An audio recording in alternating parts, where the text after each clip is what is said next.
Oi gente, tudo bom com vocês? Eu sou a Alice e esse é o Ali aqui e hoje a gente vai falar um pouquinho sobre A Maldição da Chorona, o novo filme do universo de Invocação do Mal.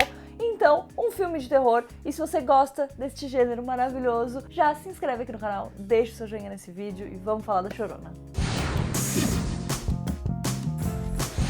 Bom, então eu já falei que a gente vai falar um pouquinho sobre A Maldição da Chorona. É um filme que está dentro do universo de Invocação do Mal, que é um universo compartilhado de filmes de terror, que tem os filmes de Invocação do Mal, tem os filmes de Annabelle e tem também A Freira, né, que tem até crítica aqui no canal, então você pode clicar aqui no izinho e assistir a crítica da Freira, que saiu no ano passado. E aí agora a gente tem a Chorona. A Chorona, ela é uma personagem nova que não foi apresentada dentro do universo de Invocação do Mal, diferentemente da Freira, que a gente já tinha visto, né, no universo. Então, acho que os fãs da franquia estavam muito ansiosos para saber sobre essa ligação. Eu já vou começar o vídeo falando um pouquinho sobre isso. Eu não vou dar spoilers sobre como é a ligação e tal, mas eu vou dizer que não esperem uma coisa muito grandiosa, né? Eu acho que foi só um detalhe, quase um easter egg, assim, né? Pra gente saber que a gente tava falando de uma coisa no mesmo universo. Pode ser, né, e eu acredito que é possível que a Chorona, ou enfim, qualquer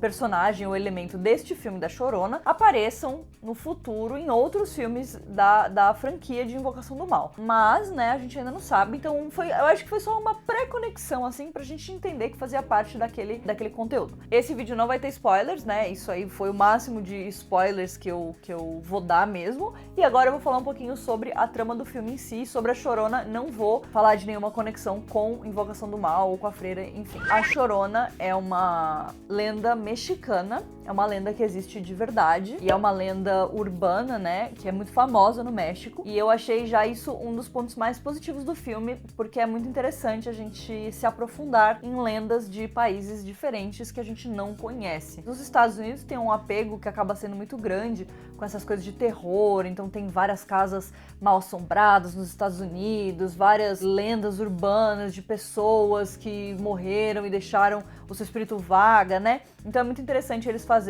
explorarem esse universo, considerando uma lenda de um país diferente, que é o México, né? E eu já achei isso bem interessante. Então, A Maldição da Chorona é basicamente a história sobre uma mulher mexicana, e ela se casou com um cara muito, muito rico, ela teve 2 filhos, e ela aparentemente era muito feliz, até que um dia ela enlouqueceu por conta de ciúmes, e ela matou os filhos dela, e desde então ela vaga no mundo atrás dos filhos dos outros para roubar os filhos dos outros. Uma das coisas que mais me surpreendeu do filme, né, a Chorona, a história dela aconteceu nos anos 20 e o filme se passa nos anos 70 nos Estados Unidos. Uma coisa que eu achei muito interessante é a ambientação dos anos 70. Eu sei que cada vez mais os anos 80 têm ficado muito, muito populares, né? Muitas coisas têm sido produzidas com foco nos anos 80, muitas séries, muitos filmes, e toda a ambientação dos anos 70 é muito interessante, porque ao mesmo tempo que a gente tem um filme onde a gente vê elementos mais antigos, então a gente vê carros antigos, a gente vê tecnologias antigas, né? Televisões, enfim, telefones, né? Tudo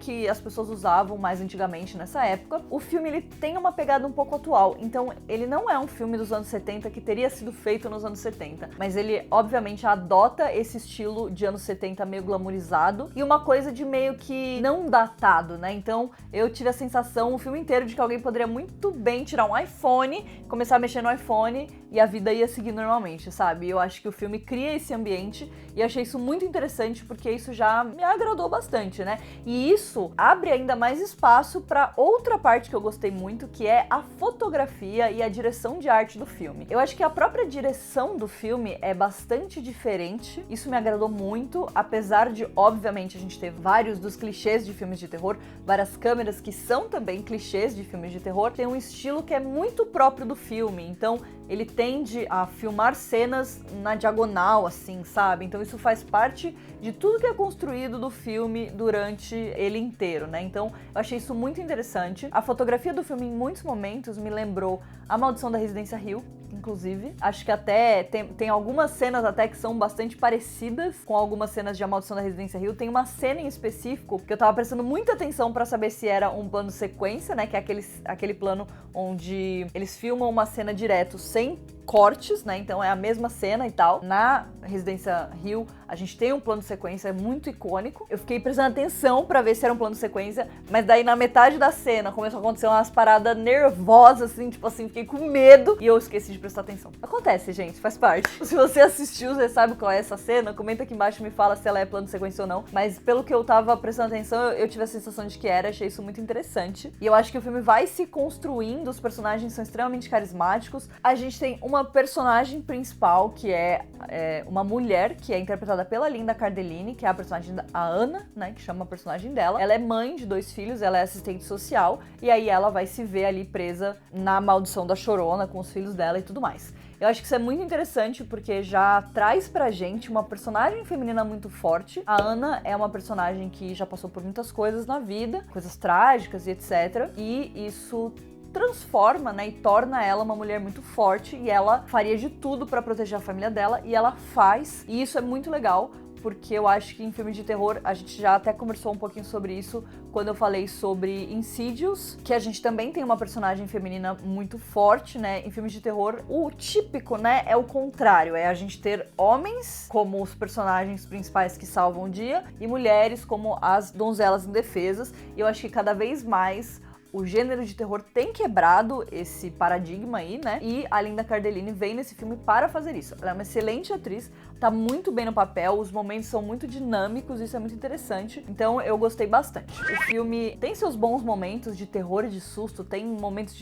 realmente assustadores, né? Momentos que realmente dão susto, tem vários jumpscares durante o filme. Acho que faz parte do estilo da franquia de Invocação do Mal. Comparando um pouquinho ele com a Freira, né, na minha crítica da Freira, eu comentei com vocês que eu tinha achado que o filme se leva a sério demais e isso acabava atrapalhando a nossa experiência porque ele era bastante cômico. Já na Chorona, a gente tem alguns alívios cômicos dentro do filme que me ajudam a entender que já nesse filme eles não estão se levando tão a sério. Então, eles acreditaram mais nesse potencial de misturar o terror com a comédia. É óbvio que não é uma comédia escrachada, stand-up, né? O cara vai ficar lá fazendo várias piadas. Não é isso. Mas ele não se leva tão a sério. Então, nas horas que é pra ser tenso, ele é tenso. E nas horas que é pra jogar um alívio cômico, ele faz isso muito bem. Isso, pra mim, já me ganhou muito mais do que a Freira, né? Na Freira, eu dei muita risada, mas eu tava achando muito ridículo, um pouco tosco. E na Chorona, eu já não tenho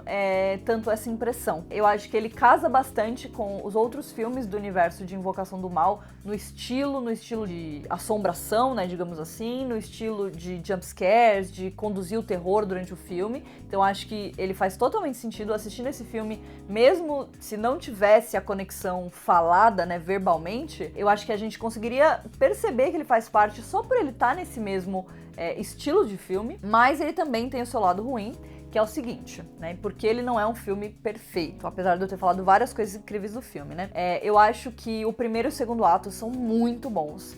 E quando chega no terceiro ato, o filme, ele rapidamente ele perde muitas das coisas boas que ele construiu. A sensação que eu tive é que o filme, eles gravaram o começo do filme e estavam lá gravando e tal, e quando chegou no final, eles tinham muita coisa pra gravar ainda e eles precisavam correr porque eles não tinham mais tempo, então eles fizeram tudo correndo e aí as coisas começaram a ficar estranhas. Então no final do filme, a gente tem uma montagem de cenas muito estranhas que começa a rolar uns fades. Eu não sei se vocês vão lembrar, mas quando eu era mais nova, a gente fazia apresentações. Por exemplo, eu tenho minhas amigas, a gente fazia uma apresentação no PowerPoint e aí botava uns fades das fotos. É isso que acontece. Rola uns fades de PowerPoint no meio do filme pra contar uma parte da história e é muito bizarro. Tipo assim, eu fiquei assim, eu olhava pro Arthur e eu falava assim, mano, o que tá acontecendo? E ele olhava pra mim e falava, mano, que é isso? Tipo assim, um negócio estranho. Então, tipo assim, eles estão tentando resolver ali o negócio, aí aparece assim, fade, o personagem pensando. Aí fade, o personagem vai embora. Aí o fade, o monstro não sei o que, aí fade, o monstro vai embora, aí fade, o personagem de novo fazendo uma outra coisa, tipo assim, umas coisas sem sentido. Foi muito estranho essa parte, e dali pro final foi meio que ladeira abaixo, que foi bem a parte da resolução do mistério, que era a parte que eu tava com mais medo de que eles realmente não conseguissem segurar, mas eu achei que o final foi, assim, extremamente confuso. Eles introduziram vários elementos, vários personagens, várias questões desses personagens que precisavam ser resolvidas, vários problemas para serem resolvidos,